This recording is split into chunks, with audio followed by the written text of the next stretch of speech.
नमस्कार दोस्तों, पाथफाइंडर में आप सभी का स्वागत है। मेरा नाम है डॉक्टर महिपाल सिंह राठौड़ और आज इस लेक्चर में हम चर्चा करेंगे जेरूसलम में पैलेस्टीनियंस के लिए एक नए दूतावास की न्यूज़ के बारे में। अमेरिका के राष्ट्रपति जो बाइडेन ये चाहते हैं कि जेरूसलम शहर में एक नया दूतावास बने, अमेरिकी दूतावास, लेकिन पैलेस्टीनियंस के लिए। कुछ ही दिन पहले इजराइल ने अमेरिका के इस प्लान का विरोध किया है ऑफिशियली और ये कहा है कि हम नहीं चाहते कि जेरूसलम में पैलेस्टीनियंस का कोई कॉन्सुलेट बने। अब जेरूसलम शहर इतना प्रॉब्लमैटिक क्यों है, यहां पर दूतावास क्यों नहीं बनने देना चाहता इजराइल? वो कह रहा है कि कहीं और बना लो, वेस्ट बैंक में बना लो। इस सब के पीछे रीजन यही है कि जेरूसलम की contested history.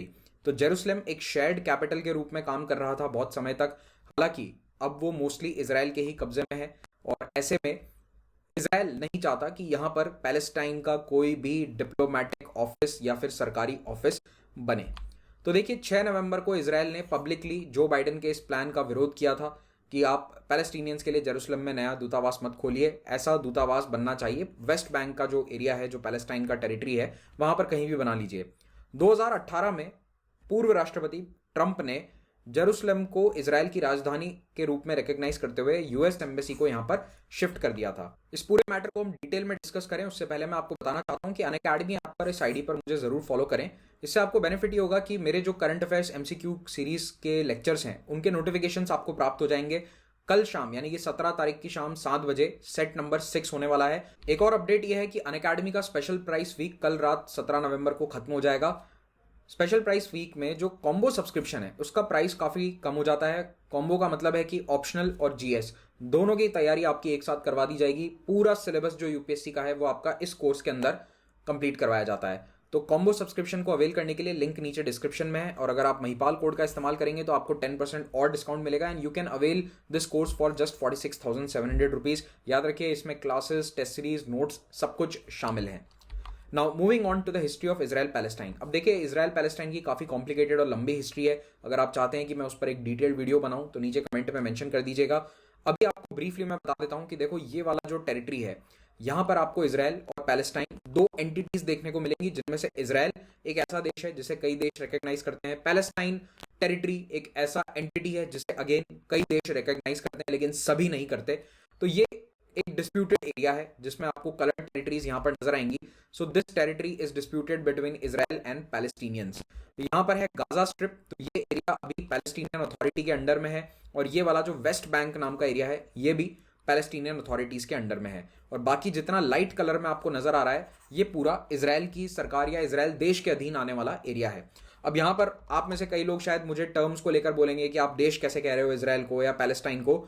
Leave that aside for now. अभी आप यही मानो कि पैलेस्टाइन एक कंट्री है और इजराइल एक कंट्री है, दोनों के बीच में जमीन को लेकर ये डिस्प्यूट चल रहा है और ये विवाद चल रहा है। जब सॉल्व होगा तब की तब देखी जाएगी। अभी के लिए आपको एग्जाम के पॉइंट ऑफ व्यू से ये पता होना चाहिए कि वेस्ट बैंक कहां पर है, जेरूसलम की लोकेशन कहां है। तो आप यहां देख सकते हो कि जेरूसलम जो है वो बिल्कुल बॉर्डर पर स्थित है वेस्ट बैंक और इजराइल के, और इनफैक्ट जेरूसलम शहर भी बीच में से बटा हुआ है। तो जो वेस्ट जेरूसलम है, वेस्ट जेरूसलम आता है इजराइल में, इजराइल का कैपिटल, और ईस्ट जेरूसलम आता है वेस्ट बैंक में।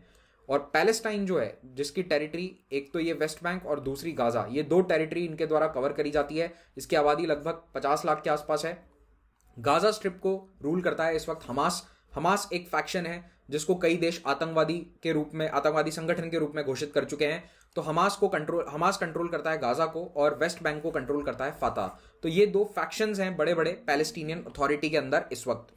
अब यहां का D facto capital West Bank का या फिर पैलेस्टीनियन अथॉरिटी टेरिटरी का है रामल्ला। ये आपको याद रखना है, ये नाम कभी पूछा भी जा सकता है आपसे एग्जाम में। So Ramallah which is situated few kilometres north of Jerusalem, that is the de facto capital of Palestine. अब बात करते हैं जेरूसलम की। तो जेरूसलम एक ऐसा शहर है जिसकी इंपॉर्टेंस 3 धर्मों में है, तीनों अब्राहमिक रिलीजन्स, जुडाइज्म यानी कि जूस का जो रिलीजन होता है, इस्लाम और क्रिश्चियनिटी, इन तीनों के अंदर जेरूसलम शहर की धार्मिक इंपॉर्टेंस है।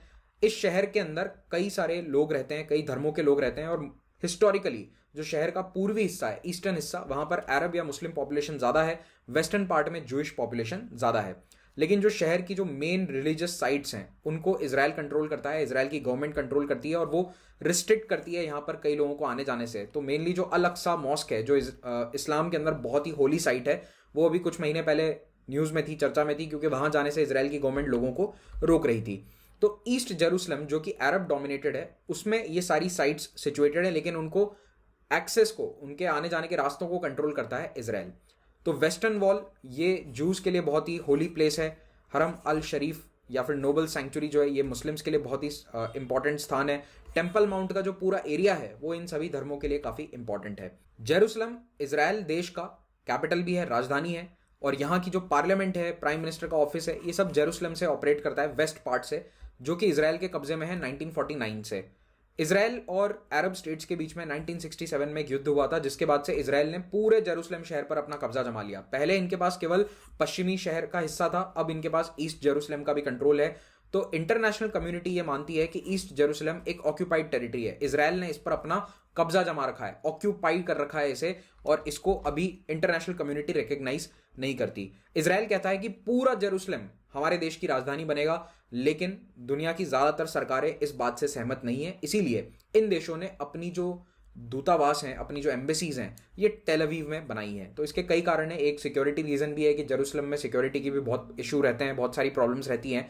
तो याद रखिए कि ज़्यादातर एम्बेसीज जो हैं इजराइल में स्थित, वो टेल अवीव सिटी में है, जेरूसलम में नहीं है। कैपिटल जेरूसलम है, लेकिन टेल अवीव में एम्बेसीज काम करती हैं। तो यूएस की एम्बेसी भी टेल अवीव में थी। जेरूसलम शहर के नक्शे को अगर आप देखें तो ये जो कलरफुल एरियाज आपको नजर आ रहे हैं, ये सारे ईस्ट जेरूसलम का पार्ट है। पुराना शहर तो वैसे इतना सा है, ओल्ड सिटी जो 4 दीवारी के अंदर स्थित था, लेकिन अब तो उससे शहर काफ़ी बढ़ चुका है हर दिशा में, वेस्ट जेरूसलम भी, ईस्ट जेरूसलम भी। लेकिन ईस्ट जेरूसलम में अब केवल अरब्स या मुस्लिम्स नहीं रहते हैं, यहाँ पर कई सारे जूइश एरिया भी आपको देखने को मिलेंगे, जिनको सेटलमेंट्स कहा जाता है, इजरायली सेटलमेंट। तो ये जितने भी डार्क कलर्ड एरियाज हैं, ये सारे इजरायली सेटलमेंट्स हैं और इनमें जूस की आबादी रहती है। और जितने भी लाइट येलो कलर्ड एरियाज हैं, ये सारे मुस्लिम पॉपुलेटेड या अरब पैलेस्टीनियन एरियाज हैं। अब इजराइल का ये मानना है कि ये पूरा शहर जेरूसलम हमारा कैपिटल है, एंटायर जेरूसलम ईस्ट वेस्ट मिलाकर, जबकि पैलेस्टाइन का ये मानना है कि जब भी ये झगड़ा सुलझेगा और जब भी दोनों देशों के बीच में जो लड़ाई है ये खत्म होगी, तब ईस्ट जेरूसलम को हम अपना कैपिटल बनाएंगे, आप अपना वेस्ट जेरूसलम रखिए। क्लेम तो उनका भी यही है कि पूरा जेरूसलम हमें चाहिए, लेकिन ये एक मानी हुई सी बात है कि अगर डिवीजन हुआ तो सिटी बटेगा और ईस्ट जेरूसलम में पैलेस्टीनियंस अपना कैपिटल बनाएंगे। So even the Palestinians want Jerusalem as their capital, और इसके लिए ये वो कई दशकों से कोशिश कर रहे हैं। लेकिन फिलहाल की स्थिति अगर हम देखें तो शहर ब्लू कलर का जो आपको नजर आ रहा है, ये इजराइल के कब्जे में है। यहाँ पर इजराइल की म्यूनिसिपल अथॉरिटीज का कंट्रोल रहता है। ग्रीन वाला जो एरिया है ये ईस्ट जेरूसलम का पार्ट है।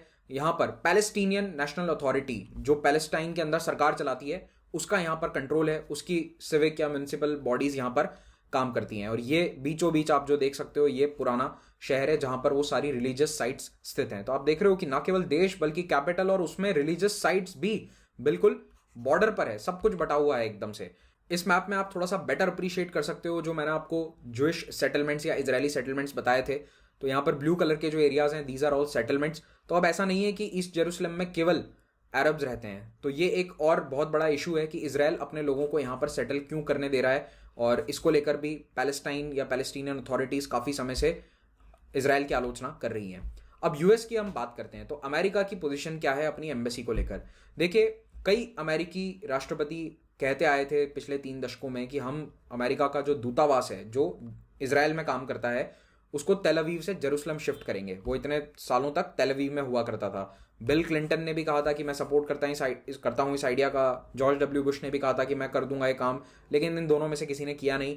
बराक ओबामा जो हैं, इन्होंने भी कहा था कि इजराइल का जो राजधानी है वो जेरूसलम है, इट शुड रिमेन अनडिवाइडेड, लेकिन इन्होंने भी दूतावास को शिफ्ट नहीं किया। फाइनली 2017 में डोनाल्ड ट्रंप ने ये कहा कि अभी तक पूर्व राष्ट्रपति केवल बातें करते आए हैं, मैं इसको शिफ्ट कर दूंगा।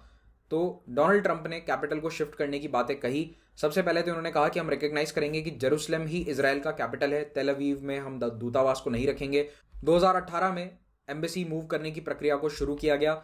मई 2018 में फॉर्मली ये एम्बेसी मूव कर दी गई तेल अवीव से जेरूसलम। लेकिन ये एम्बेसी या दूतावास केवल इजराइल के नागरिकों के लिए है। जो पैलेस्टीनियंस हैं यानी कि अरब्स हैं, उनके लिए ये दूतावास काम नहीं करता है। उनके लिए अब एक अलग दूतावास या कॉन्सुलेट बनाने की बात चल रही है। अब ये कॉन्सुलेट का मतलब क्या होता है ये भी मैं आपको बता देता हूं। तो देखो, दूतावास एक हेड ऑफिस की तरह होता है। Embassy is like a head office और कॉन्सुलेट उसके ब्रांच ऑफिस के रूप में है। फॉर एग्जाम्पल, भारत में भी अमेरिका का जो दूतावास है वो नई दिल्ली में स्थित है, लेकिन उसके कॉन्सुलेट ऑफिसेस हैदराबाद, बेंगलुरु, चेन्नई, मुंबई, इन सभी शहरों में, कोलकाता में भी है। तो आप देखोगे कि कई सारे कॉन्सुलेट, कई सारे ब्रांच ऑफिसेस बने हुए हैं। तो इजराइल में भी पैलेस्टीनियंस के लिए एक अलग कॉन्सुलेट हुआ करती थी अमेरिका की, उसे डोनाल्ड ट्रंप ने बंद कर दिया। तो एक तो इन्होंने तेल अवीव से जेरूसलम एम्बेसी को शिफ्ट करा, और दूसरा जो पैलेस्टीनियंस के लिए कॉन्सुलेट था उसे बंद किया, और वॉशिंगटन में भी जो पैलेस्टीनियन एम्बेसी थी उसे भी बंद कर दिया गया। तो ये 3 इंपॉर्टेंट बदलाव हुए थे 2018 में। लेकिन अगस्त 2020 में अब्राहम अकॉर्ड्स होते हैं, उसमें भी ट्रंप की बहुत बड़ी भूमिका थी। कई अरब नेशंस के साथ इसराइल के रिश्ते अब नॉर्मलाइज हो चुके हैं। उसके बाद अब बातचीत चल रही है कि जो बाइडन की सरकार फिर से पैलेस्टीनियन कॉन्सुलेट को ओपन करना चाहती है, यानी कि पैलेस्टीनियन लोगों के लिए जो यूएस की कॉन्सुलेट होगी उसे कहां खोला जाए। अब इसको लेकर ये पूरी कंट्रोवर्सी है। जो बाइडन का कहना है कि उसे जेरूसलम में खोला जाए, लेकिन इजराइल कह रहा है कि जेरूसलम में, यानी कि ईस्ट जेरूसलम में ये कॉन्सुलेट ना खुले, इसे आप ओपन कीजिए रामल्ला शहर में, जो कि पैलेस्टीनियन अथॉरिटी का डी फैक्टो कैपिटल है। तो जो बाइडन तो यही चाहते हैं कि ये कॉन्सुलेट फिर से खोल दी जाए, लेकिन इजराइल के प्राइम मिनिस्टर नफ्ताली बेनेट ने क्लियरली ये कह दिया है कि मैं पहले भी कई बार कह चुका हूं अमेरिकन को कि यूएस कॉन्सुलेट के लिए जेरूसलम में कोई जगह नहीं है पैलेस्टीनियंस के लिए, और हम इसे यहां पर नहीं खुलने देना चाहते हैं।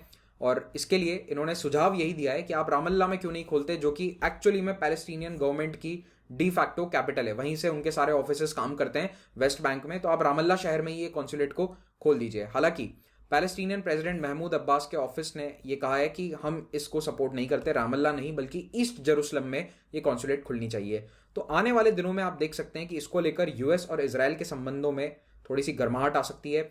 और मोस्ट इंपॉर्टेंटली ये पूरा मुद्दा आपको एग्जाम पॉइंट ऑफ व्यू से याद क्यों रखना है, मैं आपको बता देता हूं। तो देखो, इंटरनेशनल अफेयर्स में, इंटरनेशनल रिलेशंस में आपको ये समझना होगा कि जेरूसलम और टेल अवीव में दूतावास की क्या इंपॉर्टेंस है।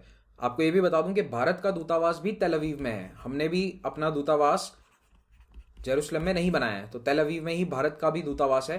तो इशू ये है कि जो भी देश जेरूसलम में दूतावास बनाता है वो इजराइल को इनडायरेक्टली अपना ज्यादा सपोर्ट देता है, पैलेस्टीनियन कॉज को नहीं देता। ये एक सिंबल जाता है, ये एक सिग्नल जाता है, और इसीलिए ये पूरा मामला इतना कंट्रोवर्शियल चलता है। तो अब देखते हैं कि पैलेस्टीनियन कॉन्सुलेट कहां पर ओपन होती है आने वाले कुछ हफ्तों में।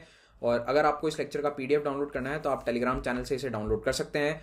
हमारी एक चैंपियंस कॉन्क्लेव आ रही है जिसमें आईएएस ऑफिसर्स, टॉपर्स इस साल के और अनअकैडमी के एजुकेटर्स आपके साथ चर्चा करेंगे। हमारे सेशंस होने वाले हैं जिसमें 22 नवंबर को, यानी कि मंडे शाम को 6 बजे मेरा सेशन होगा। I will be talking to rank 30, that is mister Divyanshu Chaudhary. उनसे मैं चर्चा करूंगा तैयारी से रिलेटेड, तो आप उसको भी ज्वाइन कीजिए। उसके लिंक आपको नीचे चैंपियंस कॉन्क्लेव के डिस्क्रिप्शन में और पिन कमेंट में मिल जाएंगे। अगर आप अनअकैडमी के कोर्सेज को अवेल करना चाहते हैं तो भारत के बेस्ट एजुकेटर्स यहाँ पर लाइव पढ़ाते हैं। इनसे आप प्लस या आइकॉनिक सब्सक्रिप्शन लेकर पढ़ सकते हैं। जो भी सब्सक्रिप्शन आप लें उस पर आपको 10% डिस्काउंट मिलेगा अगर आप महिपाल कोड का इस्तेमाल करते हैं तो। और इन सब्सक्रिप्शंस में ऑप्शनल की क्लासेस भी है। अभी ऑप्शनल और जो जीएस की क्लास है उसका कॉम्बो सब्सक्रिप्शन आपको काफी डिस्काउंटेड प्राइस में मिलेगा। If you use this code then you will get this for 46,700 rupees.